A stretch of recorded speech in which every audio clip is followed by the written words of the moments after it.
नमस्कार, वंदे मातरम। दोस्तों, स्वागत है आप सबका सैनिक पाठशाला में। आज के इस वीडियो के 4 अहम जानकारियां लेके आए हो। पीछे आप बोर्ड पर सारी जानकारियां देख पा रहे हैं। दोस्तों, मई के महीने का जो पेंशन है, इसको लेकर के 3 अच्छी बातें हैं, 3 गुड न्यूज हैं। जी हां, सबसे पहले तो मई महीने का पेंशन हमें अब बढ़े हुए रेट में मिलेगा। जी हां, डीए बढ़ चुका है, जो अब मई के महीने में हमें बढ़े हुए रेट से पेंशन मिलना शुरू हो जाएगा। दूसरी बात है, मई के महीने का पेंशन 2 दिन जल्दी मिल जाएगा। 29 मई को मई महीने का पेंशन मिल जाएगा। और तीसरी बात है, मई के महीने के पेंशन के भुगतान से पहले पेंशनर को एरियर का भुगतान भी शुरू हुआ है, जिसमें 2 लाख से भी ज्यादा का एरियर का पेंशनर को भुगतान हुआ है। इसके बारे में भी आगे जानकारी दूंगा। इसके साथ ही साथ दोस्तों, 8वें पे कमीशन में जो 3.833 फिटमेंट फैक्टर की मांग की गई है, क्या यह हकीकत में लागू हो सकता है? क्या हकीकत में सरकार इसको दे पाएगी? क्योंकि जो डीएडीआर का आंकड़ा है, उसके साथ अगर हम फिटमेंट फैक्टर निकालें तो बमुश्किल 2 के आसपास पहुंचता है। तो ये 3.833 कैसे पहुंच सकता है, इसके बारे में भी चर्चा करेंगे दोस्तों। इसके साथ ही साथ बहुत सारे पेंशनर्स बच्चों का या वाइफ का नाम चेंज का या डेट ऑफ बर्थ चेंज का कार्रवाई कराते हैं, लेकिन कार्रवाई करने के बाद भी उनके पास कोई फीडबैक नहीं आता, उनका काम नहीं होता है, या हुआ या नहीं हुआ पता नहीं चलता है। तो ऐसा ही एक केस आपको एग्जाम्पल के साथ समझाऊंगा कि आपने ऐसे सिचुएशन में क्या करना है।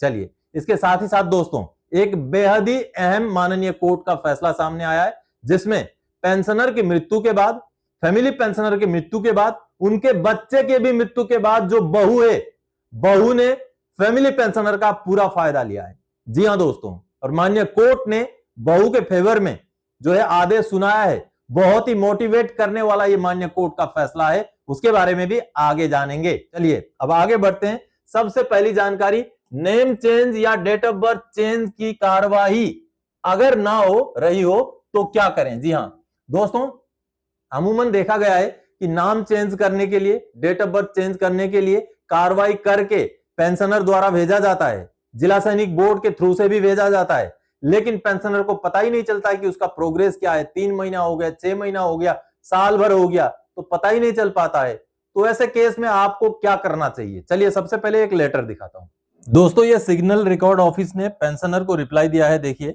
और ये रिप्लाई 5 मई 2026 को दिया गया है। और इस रिप्लाई में क्या बोला गया है? पब्लिकेशन ऑफ पार्ट 2 ऑर्डर, यानी कि पेंशनर ने जब ये सीपी ग्राम्स में ग्रीवेंस डाला, ये देखिए आप, तब जाकर के पेंशनर को ये जानकारी दी गई है, यहां पर देखिए। और जानकारी क्या है? इन्होंने नाम चेंज के लिए स्पाउस का, यानी कि वाइफ का नाम चेंज के लिए डॉक्यूमेंट प्रोसेस किए थे, जिसका पार्ट 2 ऑर्डर भी 2025 में हो चुका है, सितंबर में। लेकिन इसका इंटीमेशन पेंशनर को नहीं दिया गया। पेंशनर परेशान होते रहे। जब सैनिक पाठशाला से जुड़े तो मैंने उनको तरीका समझाया। तो जब सीपी ग्राम्स में उन्होंने बिल्कुल उसी तरीके से, जैसे मैंने बोला उसी हिसाब से जब ग्रीवेंस वही चीजें लिख करके जब डाला गया, तब जा करके अब रिकॉर्ड ऑफिस ने ये लेटर पेंशनर को भेजा है, जिसमें कहा कि जो नेम चेंज करने के लिए, नाम का परिवर्तन करने के लिए जो डॉक्यूमेंट भेजे थे, वो एक्सेप्ट हो चुके और नाम परिवर्तन हो चुका है। देखिए, नाम परिवर्तित हो चुका है, जिसका पार्ट 2 ऑर्डर भी 2025 में ही हो चुका है। तो कहीं ना कहीं सितंबर 2025 में अगर पार्ट 2 ऑर्डर हो गया, तो उसी समय में पेंशनर को इस लेटर का या ऐसा कोई इंटीमेशन का या पार्ट 2 ऑर्डर का कॉपी भेजा जाना चाहिए था, ताकि पेंशनर को कम से कम पता चले कि उनका काम हो चुका है। तो ऐसे में आप भी अगर डॉक्यूमेंट भेज करके आपको भी अगर फीडबैक नहीं मिला है कि आपका चेंज हुआ नहीं हुआ, चाहे डेट ऑफ बर्थ हो, चाहे आपका नाम हो, या बच्चों का, किसका भी, कोई भी आप डॉक्यूमेंट आपने भेजे हैं और आपको उसका इंटीमेशन नहीं मिला, तो आप सीपी ग्राम्स में डाल दीजिए ग्रीवेंस। ग्रीवेंस डालेंगे तो आपको कम से कम आपका काम का स्टेटस पता चलेगा। और आपका पार्ट ऑर्डर नहीं हुआ है तो आगे फिर से आप सीपी ग्राम्स के थ्रू से सारे डॉक्यूमेंट्स भी भेज सकते हैं दोस्तों। तो आपने ये लेटर देख के ये समझा दोस्तों कि लगभग 7-8 महीने पहले ही इनका चेंज ऑफ नेम का पार्ट ऑर्डर हो चुका था, जो वाइफ का नाम चेंज करना था, लेकिन उनको उसका इंटीमेशन ही पता नहीं चला। तो ऐसे में आपने भी अगर डॉक्यूमेंट भेजे हुए बहुत दिन हो गए हैं, आपको कोई इंटीमेशन पता नहीं चला, तो आप सीपी ग्राम्स में ग्रीवेंस डाल दीजिए। अगर आपका काम हो गया है तो आपको इसी तरीके से रिप्लाई मिलेगा, नहीं हुआ है तो जो भी ऑब्जर्वेशन है उसके बारे में पता चलेगा, फिर उसको सेटल करके आप भेजेंगे तो आपका काम बन जाएगा। और आगे अगर वो चेंज किया हुआ डिटेल्स आपको स्पर्श में अपडेट करना है तो आप खुद भी कर सकते हैं। लॉगिन हो जाइए, स्पर्श में माई प्रोफाइल में जाइए, मैनेज प्रोफाइल में जाइए, पर्सनल डिटेल, बैंक डिटेल, जो भी डिटेल्स से जुड़ा हुआ आपका बदलाव है उसको उसी डिटेल्स में जाकर के अपडेट कर दीजिए और सिस्टम जब डॉक्यूमेंट मांगेगा तो रिकॉर्ड ऑफिस से आया हुआ जो भी इंटीमेशन है उसी को आप सबमिट कर दीजिए। चलिए अब अगली जानकारी दोस्तों, कोर्ट ने सुनाया जबरदस्त आदेश, पेंशनर और उनकी पत्नी की मृत्यु के बाद उनके घर वालों को पेंशन भुगतान का दिया आदेश। जी हां, एलटीए का मामला है, एलटीए का मामला है और यह बेहद ही मोटिवेट करने वाला एक माननीय कोर्ट का जजमेंट है, एफटी का जजमेंट है, जिसमें माननीय कोर्ट ने पेंशनर की मृत्यु के बाद उनकी पत्नी नहीं, उनके बच्चे नहीं, बल्कि बहू को फायदा देने का आदेश दिया है। बहुत ही अहम आदेश है। चलिए माननीय कोर्ट का जजमेंट का कॉपी देखते हैं। आप देखिए, एक पूर्व सैनिक है जिनकी मृत्यु हो गई, उनकी वाइफ जो फैमिली पेंशनर होती है उनकी भी मृत्यु हो गई और उनके जो बेटे थे उनकी भी मृत्यु हो गई, लेकिन जो बहू थी उन्होंने ये कानूनी लड़ाई लड़ी और जीत हासिल की और कहीं ना कहीं माननीय कोर्ट ने पूरी सुनवाई करते हुए जिस तरीके से टिप्पणी की है यह बहुत ही दुखद है, क्योंकि ऐसे मामलों के लिए कोर्ट जाना पड़ा पेंशनर के बच्चों को, यह बहुत ही दुखद है। चलिए मसला क्या था ये देखिए। In the nutshell, the facts of the case are that the father-in-law of the applicant, namely Ram Surat, Sipahi, was enrolled in the Indian Army as Sipahi on 26 जनवरी 1944। देखिए 1944 में तो वो भर्ती हुए थे, फिर वो 46 में फिर निकल गए, उसके आगे फिर उन्होंने डीएससी ज्वाइन किया, तो डीएससी का पेंशन वो लेते थे। अब उनकी बहू ने, यानी कि उनके फादर इन लॉ है जिन्होंने केस किया है, उनके फादर इन लॉ है ये जो राम सूरत जी, तो देखिए उनकी बहू ने केस किया और केस किस तरीके से अब सुनवाई होने के बाद जो जजमेंट माननीय कोर्ट ने दिया है जिसमें कहीं ना कहीं लताड़ भी लगाया है। जी हां, और माननीय कोर्ट ने किस तरीके की टिप्पणी की है आपको ये 9 नंबर पैराग्राफ में आप देखिए। कहा है कोर्ट ने, after demise of soldier it was the duty cast upon the respondents to issue PPO in favour of wife of late soldier for grant of family pension, but the same has not been issued for want of required documents according to the respondents। यानी कि अगर पूर्व सैनिक की मृत्यु हो जाए तो जो रेस्पोंडेंट हैं, जो रिकॉर्ड ऑफिस हो, पीसीडीए हो, पीएओआर हो या जो सरकारी पक्ष हो, उनका काम होता है कि फैमिली पेंशनर का पीपीओ इशू करे, लेकिन कुछ डॉक्यूमेंट्स की जरूरत की वजह से ऐसा नहीं किया गया, ये यहां बताया गया। आगे देखिए, however the respondent did not make any sincere effort to obtain the documents from the wife of late soldier। यानी कि यहां पर बहुत गंभीर बात माननीय कोर्ट ने कही है कि जो रेस्पोंडेंट हैं उन्होंने अपनी तरफ से कोई भी सिंसियर एफर्ट नहीं लगाया है, कोई भी स्पेशल जो है कोशिश नहीं की है कि उनका डॉक्यूमेंट्स लिया जाए, उनका डॉक्यूमेंट्स हासिल किया जाए और उनको पेंशन दिया जाए।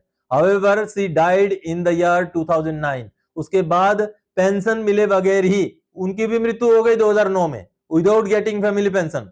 Thereafter, the husband of the applicant and now the applicant have been raising the issue of family pension। यानी कि उसके बाद जो हस्बैंड हैं, जो एप्लीकेंट हैं, उनके हस्बैंड की भी मृत्यु हो गई, ये विधवा बहू हैं और उन्होंने अभी ये एलटीए का एप्लीकेशन लगाया है राइट फ्रॉम द ईयर 2009।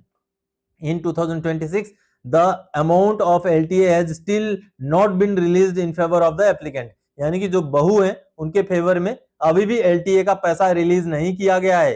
देखिए बहुत ही गंभीर मसला है। This itself shows the lackadaisical approach of the respondents in not releasing the amount of LTA in favor of the applicant who happens to be the daughter-in-law of the late soldier।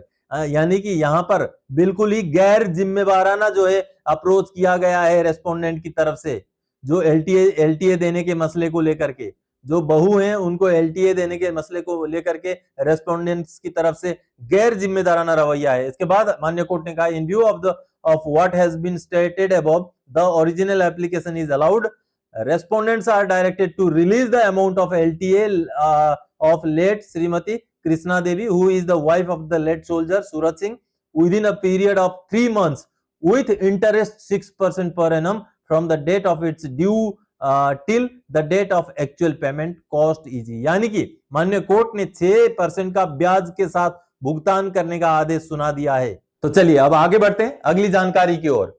मई 2026 के pension से पहले स्पर्श से arrear का भुगतान, खाते में आए 2,20,799 रुपए। जी हां दोस्तों, एक तो मई महीने के पेंशन में 3 अच्छी खबरें हैं।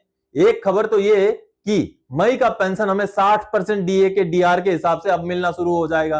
पेंशन पिछले महीने आपको जितना मिला उससे थोड़ा सा बढ़ के मिलेगा। ये एक अच्छी गुड न्यूज है, खुशखबरी है।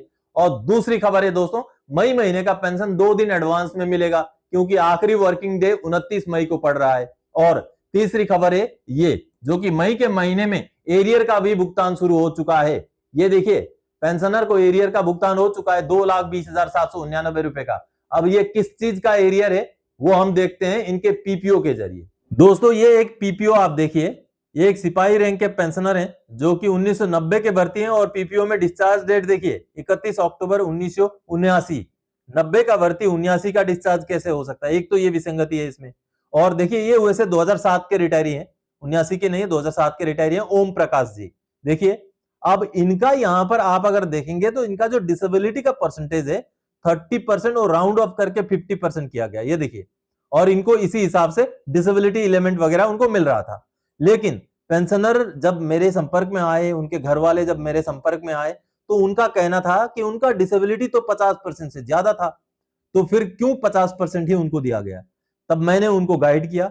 गाइड करने के बाद अब फिर से पीपीओ रिवाइज करना पड़ा। जी हाँ, पीसीडीए ने पीपीओ रिवाइज करके अभी ये नया पीपीओ निकाला, ये देखिए सेम है। हालांकि ये गलती अभी भी नहीं सुधारी है, डेट ऑफ रिटायरमेंट वाला, डेट ऑफ डिस्चार्ज वाला। यहां उनका 2007 का डेट आएगा। चलिए ये उनके पेंशन को असर नहीं करेगा, लेकिन फिर भी इस गलती को बहुत जल्दी सुधारना जरूरी है। चलिए अब ओम प्रकाश जी का ये देखिए, उन्हीं का ये पीपीओ नया निकला है। और नया पीपीओ देखिए, उनका एक्चुअल में जो डिसेबिलिटी का परसेंटेज 60% था, जिसको राउंड अप करके 75% माना जाता है। और देखिए अब 75% के हिसाब से उनका पूरा 2016 से लेकर के पूरा रिवीजन कर दिया गया है, ये देखिए। और इसका जो भी एरियर का अमाउंट बन रहा है उसका भी भुगतान कर दिया गया है, जो कि बड़ी बात है। मई के महीने में अभी भुगतान हुआ है। ये 4 मई का पीपीओ है, देखिए पीपीओ भी अभी 4 मई को निकला है। अब आपको भी चेक करना है कहीं आपका डिसेबिलिटी का परसेंटेज गलत तो नहीं है आपके पीपीओ में। अब पेंशनर ने जो वीडियो का क्लिप भेजा है उसको सुन लीजिए।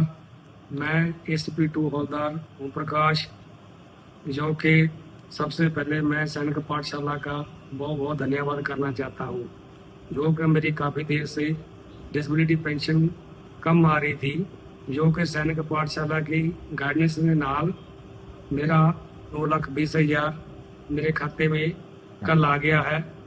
और मैं सैनिक पाठशाला का बहुत बहुत धन्यवाद करना चाहता हूँ। मैं सैनिक पाठशाला के साथ 10 फरवरी 2026 में जुड़ा था, जो कि इनकी गाइडेंस के साथ कारण मुझे 2,20,000 का एरियर भुगतान हुआ है। मैं सैनिक पाठशाला का बहुत बहुत धन्यवाद करना चाहता हूँ। इन्होंने मेरे से कोई भी पैसा नहीं लिया और मुझे अच्छी गाइडेंस की। मैं सभी भाइयों से अनुरोध करता हूँ कि आप भी अपनी समस्या का हल सैनिक पाठशाला में। तो आप सबने देखा दोस्तों, सटीक जानकारी लेते रहिए, सैनिक पाठशाला के साथ जुड़े रहिए। आपको मेरा व्हाट्सएप नंबर चाहिए तो आप चैनल को ज्वाइन कीजिए। मेंबर्स ओनली वाले वीडियोस देखेंगे तो वहां आपको व्हाट्सएप नंबर मिल जाएगा। फिर आप मुझसे पेंशन से जुड़े हुए जो भी आपकी समस्याएं हैं उनको साझा कर सकते हैं। चलिए अब अगली जानकारी, आखिरी जानकारी। 8वें वेतन आयोग में क्या सही में 3.833 फिटमेंट फैक्टर मिलना मुमकिन है? ऐसा क्या है जो इस मांग को संभव बनाता है? जी हाँ, ये एक बड़ा सवाल है। बड़ा सवाल इसलिए है क्योंकि हम अगर आंकड़े देखें, चाहे आप डीएडीआर के आंकड़े देखें, चाहे और भी कोई भी आंकड़े देखें, तो जो फिटमेंट फैक्टर है, पहले भी हम इस बात को चर्चा करते थे और कई सारे एक्सपर्ट्स ने भी इसके बारे में राय दी है। तो फिटमेंट फैक्टर जो है 2 के आसपास ही पहुंच रहा है, 1.92 या 2.08 के आसपास ही पहुंच रहा है। लेकिन अब जो एनसीजेसीएम या बाकी संस्थाओं की तरफ से भी जो मांगे रखी गई है 3.833 या किसी किसी संस्था ने तो उससे भी ऊपर की मांग रखी है। तो क्या ये सपना देखना होगा या सही में यह हकीकत हो सकता है? आखिर ऐसे क्या कारक हो सकते हैं जो इस फिटमेंट फैक्टर को हकीकत बना सकते हैं? दोस्तों इसमें सबसे बड़ा कारक रहने वाला है फैमिली यूनिट। जी हां, फैमिली यूनिट। दोस्तों जो 7वां पे कमीशन दिया गया था वो फैमिली यूनिट 3 लेकर के दिया गया था, यानी कि एक परिवार में 3 सदस्य मान लीजिए। हालांकि सदस्य 3 नहीं होंगे, सदस्य तो 4 रहते हैं। माता पिता और 2 बच्चों को ही लिया जाता था, 7वें पे कमीशन में ऐसा ही लिया गया। तो कमाने वाले जो कर्मचारी हैं उनको 1 माना जाता है, जो उनकी वाइफ है उनको 0.8 माना जाता है और बच्चों को 0.6 यानी कि दोनों को मिलाकर 1.2 और 1.2, 0.8 और 1 पॉइंट मिलाकर के टोटल 3 फैमिली यूनिट माना जाता था। लेकिन अब की बार जो मांग की गई है वो मांग की गई है 5 फैमिली यूनिट की, और ये जायज मांग है। कानूनी तौर पर माता पिता को भी बच्चों के साथ रहने का अधिकार है और बच्चों का दायित्व है, और कहीं ना कहीं कानूनन भी उनका ये काम बनता है कि वो अपने माता पिता का देखरेख करें। तो ऐसे में माता पिता को भी फैमिली के यूनिट में इंक्लूड करना ये अहम मांग है दोस्तों। और अगर ये मांग इंक्लूड हो जाए, क्योंकि हाल फिलहाल में आपको मैं बता दूं रक्षा मंत्रालय की तरफ से क्वार्टर अलॉटमेंट के लिए 3 के बजाय 5 फैमिली यूनिट को अप्रूव कर दिया गया है। तो ऐसे में अब इसी तरीके का जस्टिफिकेशन अगर हम देखें तो कहीं ना कहीं 5 फैमिली यूनिट करना एक ऐसा कारक बन सकता है जो हमारे फिटमेंट फैक्टर को बढ़ा सकता है। इसके अलावा भी और भी छोटे मोटे बहुत सारे कारक हैं जो फिटमेंट फैक्टर को बढ़ा सकते हैं। हालांकि अभी के जो सिनारियो है उसके हिसाब से तो अभी पूरा माहौल में 3.833 की ही चर्चा है, लेकिन ये तो समय बताएगा कि 1.92 होगा, 2.08 होगा या 3.83 या उससे ऊपर होगा। ये समय बताएगा दोस्तों। लेकिन अब जस्टिफाइड तरीके से अगर हम अपनी बातें रख सकें तो जरूर कुछ ना कुछ अच्छा शायद पे कमीशन में देखने को मिल सकता है। तो दोस्तों आज के इस वीडियो में इन्हीं जानकारियों के साथ आया था। आने वाले समय में और कोई जानकारीदायक आपसे सरोकार रखने वाला विषय लेके मैं फिर से हाजिर हो जाऊंगा। तब तक के लिए जय हिंद दोस्तों।